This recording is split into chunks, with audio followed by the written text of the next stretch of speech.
Police vs. Serbian Dancing Lady 3. Horror POV. Horror story. The call in the dark. The night was silent, except for the low hum of street lamps flickering against the cold November mist. Officer Milan Petrović leaned against his patrol car, rubbing his gloved hands together as the bitter wind cut through his jacket. It was 2:47 a.m. in the outskirts of Belgrade, the kind of night when even stray dogs stayed hidden. He reached into his breast pocket, pulling out a crumpled cigarette. Before he could light it, his radio crackled. Unit 4, respond to a disturbance near Dunavska Street. Caller reports a woman dancing in the middle of the road. Milan frowned. A woman? At this hour? Static answered him for a moment, then. Yes, sir. Caller sounded terrified. He sighed and climbed into the car. The engine groaned awake. Dunavska Street was only a few minutes away, a narrow stretch that wound through the edges of the forest, and a place locals whispered about, especially since the Serbian Dancing Lady rumors began months ago. The drive was quiet. His headlights cut through the fog, revealing only the ghostly outlines of trees. The road twisted like a serpent, leading deeper into the dark. Then, a sound. Soft at first, like humming. He slowed the car, his eyes scanning the mist ahead. There she was. A woman in a torn red dress, barefoot, her long black hair cascading over her face. She stood in the middle of the road, swaying. The sound was coming from her, a faint melody, tuneless yet oddly rhythmic. It was a dance, slow and deliberate, her arms moving as if guided by invisible strings. Milan flicked on his siren once, a short burst. "Ma'am!" he shouted through the open window. No reaction. He stepped out, flashlight in hand, the beam cutting across her trembling figure. Her feet were bleeding. The cold pavement glistened dark beneath her. "Miss, you need to step aside," he said, approaching cautiously. Her head twitched. The humming stopped. Silence swallowed the road. Then she turned. Her face was pale, her eyes impossibly wide, pupils black as ink. A grin, far too large, spread across her face as she whispered something. The words were soft, foreign, and wet, as though her mouth was full of water. "Do you want to dance?" Milan froze. His flashlight flickered. "Miss, I'm warning you." She moved. It wasn't a normal movement. It was jerky, unnatural, like a puppet yanked by its strings.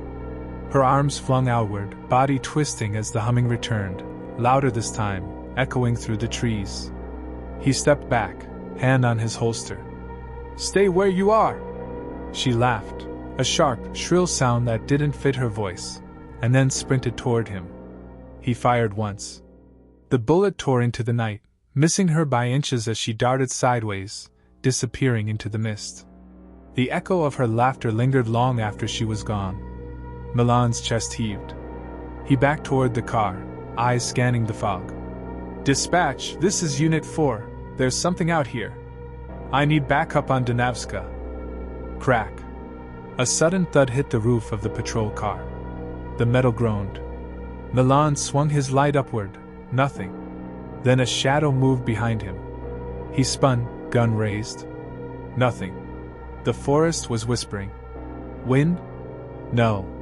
It was the same melody, humming, low and uneven. It came from everywhere, bouncing between the trees. He climbed into the car, slamming the door shut, fumbling for the keys. The engine coughed, then roared alive. He hit the gas, tires screeching against the wet asphalt. His radio hissed again. "Unit 4, respond. Do you copy?" Static. Then a voice came through, but it wasn't dispatch. "Why did you leave the dance?" The voice was hers, soft, distant, echoing through the radio speaker. Milan yanked the cord, throwing the radio to the passenger seat. His heart pounded as the fog thickened. The road ahead seemed endless.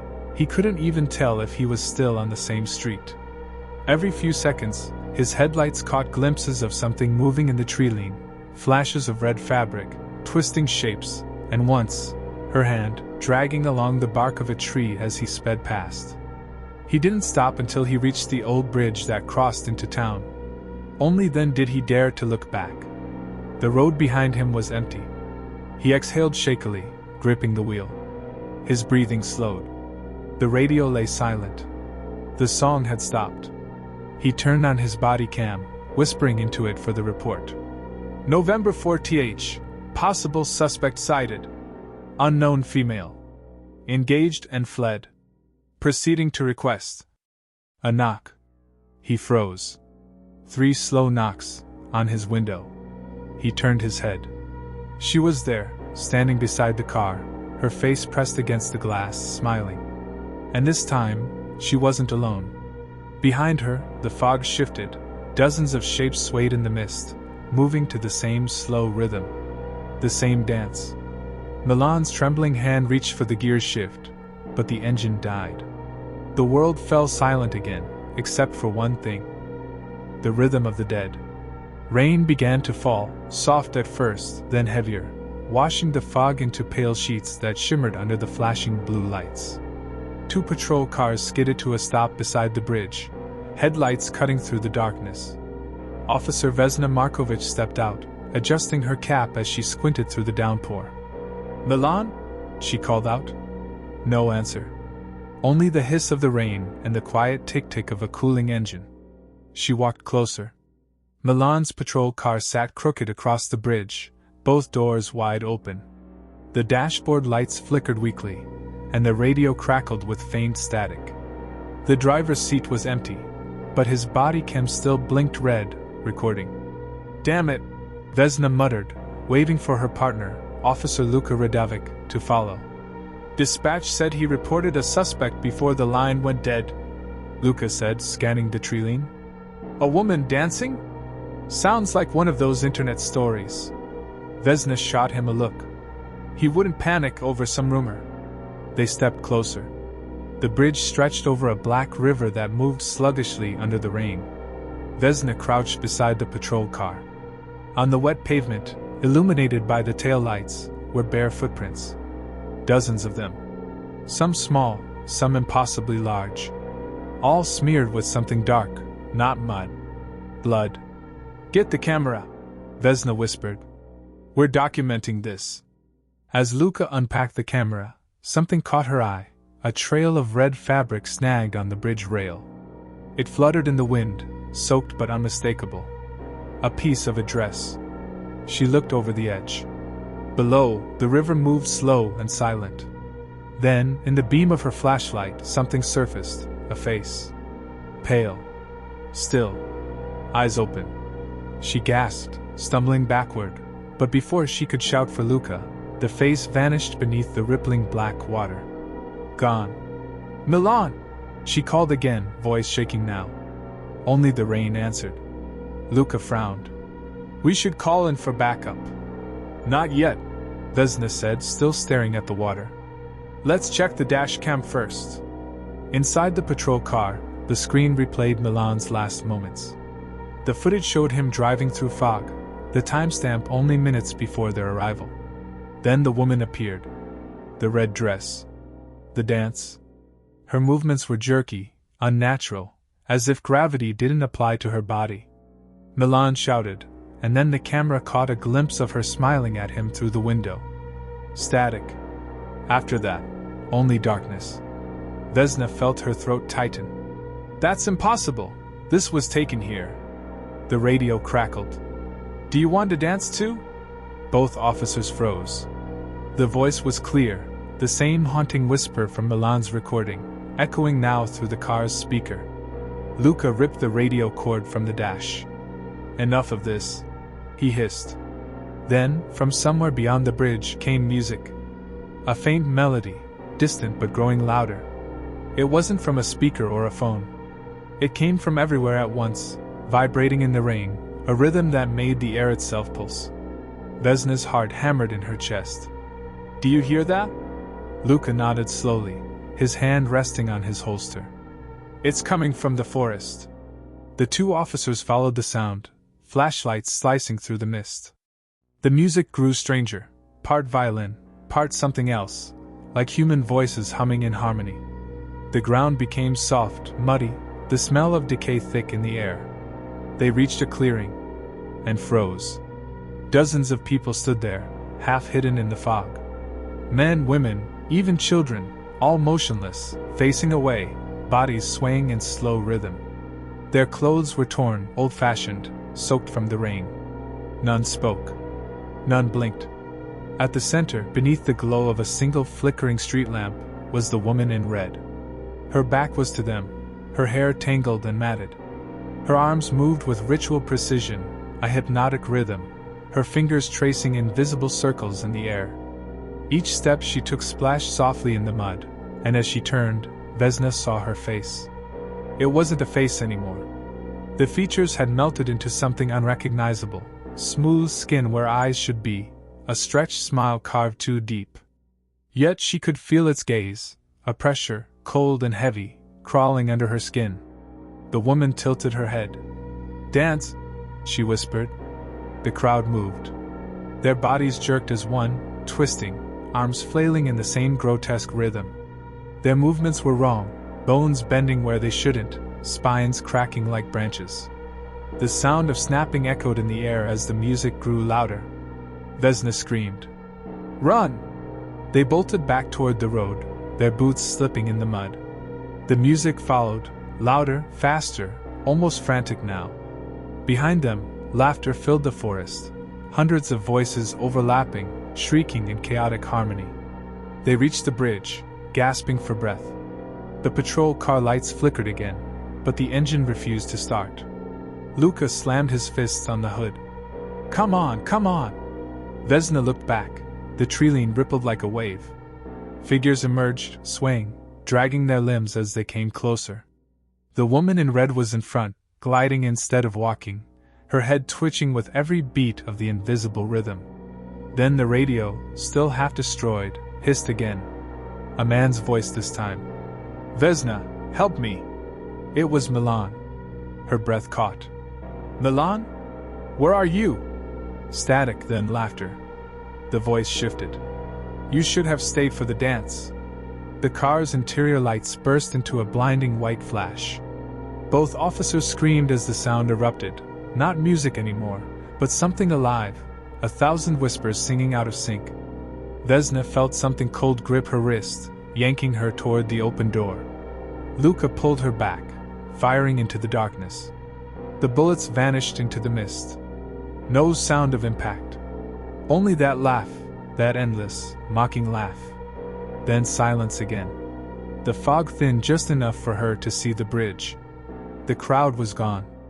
The music had stopped. But where Luka stood, only his flashlight remained, flickering beside a trail of red footprints that led back toward the forest. Vesna dropped to her knees, shaking uncontrollably, whispering into her radio with trembling lips. "Dispatch, officer down. She's real. The Serbian Dancing Lady, she's real." From the woods, a single note of music floated through the night, soft and beautiful. And Vesna finally understood, the dance never ends. The last dance. 3 days after the incident on Dunavska Bridge, the rain hadn't stopped. The entire forest was cordoned off with yellow tape, though no one dared to go beyond the first line of trees. Locals whispered of sounds coming from the woods at night, faint music, footsteps in the mud, and laughter echoing through the fog. Officer Vesna Marković sat inside the command tent, pale and exhausted. Her uniform was still stained with mud, her hands trembling as she replayed the footage from Milan's body cam again and again. Every time she reached the last frame, the woman's smile pressed against the glass, her breath caught in her throat. Captain Nikola Jovic entered, his expression grim. "You shouldn't be here," he said quietly. "You need rest." "I'm not leaving until we find them," she muttered. "Vesna, 3 officers are missing," she snapped. "Milan, Luka, and the 2 men we sent yesterday. 4 disappearances in 72 hours.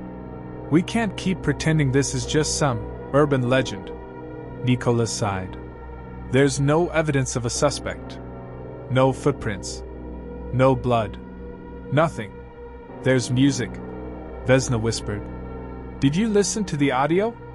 He hesitated. "I did. It's unnerving. But that could be interference. Her gaze hardened. Then why did it play before he turned on the radio? Silence. The captain rubbed his temple, then nodded toward the forest.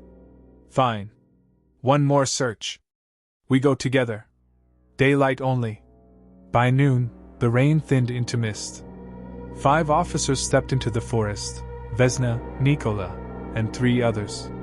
The world inside was muffled, as if the trees swallowed every sound. The air smelled of iron and wet earth. They followed the trail from the bridge deeper into the woods. Birds didn't sing. Even the wind felt wrong. It didn't move the branches, only whispered through them like breath. After an hour, they found the clearing. It looked almost normal now, empty, just mud and fog. But at the center lay a circle of charred earth. Vesna knelt beside it, brushing away wet leaves. Beneath the ash, something glinted. A silver locket. She opened it carefully. Inside was a photograph, an old black and white portrait of a young woman in a flowing red dress, smiling beside a man in uniform. On the back, faded words. Milan Petrović, 1947. Her blood ran cold. Petrović, she whispered. Milan's last name. Nikola frowned. You think she's family? Vesna shook her head. No. This can't be coincidence. Before anyone could answer, one of the younger officers, Petr, pointed toward the trees. Sir, movement! Something flickered in the fog, a shadow darting between trunks. Then came the sound. Soft. Distant. The same haunting rhythm. Music. The others raised their weapons, eyes scanning the mist. The melody grew louder, clearer. A woman's voice hummed along with it, the same eerie tune from Milan's dash cam. Then Vesna saw her. The woman in red stood a few meters ahead, her dress glistening with rain, her hair clinging to her face. She wasn't dancing this time. She was waiting.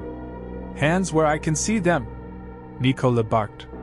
The woman tilted her head slowly, then smiled. Why fight it? She said softly. You came to join us. The air trembled. The melody deepened, vibrating through the ground itself. Petr screamed suddenly, clutching his ears as blood trickled down his neck. She's in my head! He cried, then collapsed, convulsing. The others opened fire. The bullets tore through mist, through nothing. She had vanished. Then, behind them, the music restarted. This time it came from every direction.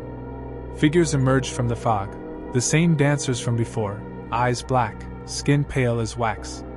They moved in unison, their heads jerking to the rhythm. Some wore police uniforms. Vesna's breath hitched. Oh my God, that's Luka! He turned toward her. His body moved like a marionette, arms twisted at impossible angles. His mouth opened, but instead of words, music spilled out, the same curse tune, louder now, echoing off the trees. Nikola grabbed Vesna's arm. Run! They fled toward the bridge, the melody chasing them like a living thing. The ground pulsed beneath their boots. The fog seemed alive, wrapping around them, pulling them back toward the clearing. The others fell behind, one by one, their screams drowned out by the song. Vesna stumbled, hitting the ground. Nikola turned back for her, pulling her up. Then she saw it, the woman again, standing in the center of the path, holding out her hand. Dance, she whispered. Her voice was inside Vesna's skull, not heard, but felt. Nikola raised his gun. Stay away from her! The woman smiled, her face cracking like porcelain. You shouldn't have come back. The forest exploded with light. The melody became unbearable, every note a blade through their minds. Nikola screamed, firing wildly until the gun clicked empty. Then silence. When Vesna opened her eyes, the world was still. The forest was empty. Nikola was gone. Only his badge lay beside her boot, half buried in the mud. The river nearby had gone still, glass smooth. And on its surface she saw reflections. Dozens of dancers, twirling in perfect rhythm. Among them, Milan, Luka, Nikola. And behind them, herself. She staggered back, shaking her head violently. No. No! The reflection smiled, not hers anymore. The woman in red raised her arm in the reflection's place and began to move. Vesna's body followed against her will. Her limbs trembled, then shifted, jerking into the rhythm. Her mouth opened. The song poured out. Somewhere far away, the radio in the empty patrol car crackled to life. "Dispatch, this is Officer Marković. Suspect located. She's dancing." Static. The camera on her vest blinked once, recording the final moments. Vesna's silhouette joining the others in the fog, swaying to the eternal rhythm. The music continued long after the forest fell silent again. And those who passed by Dunavska Bridge swore that, on foggy nights, if you stopped your car and listened closely, you could still hear the faint hum of a woman's voice, inviting you to dance.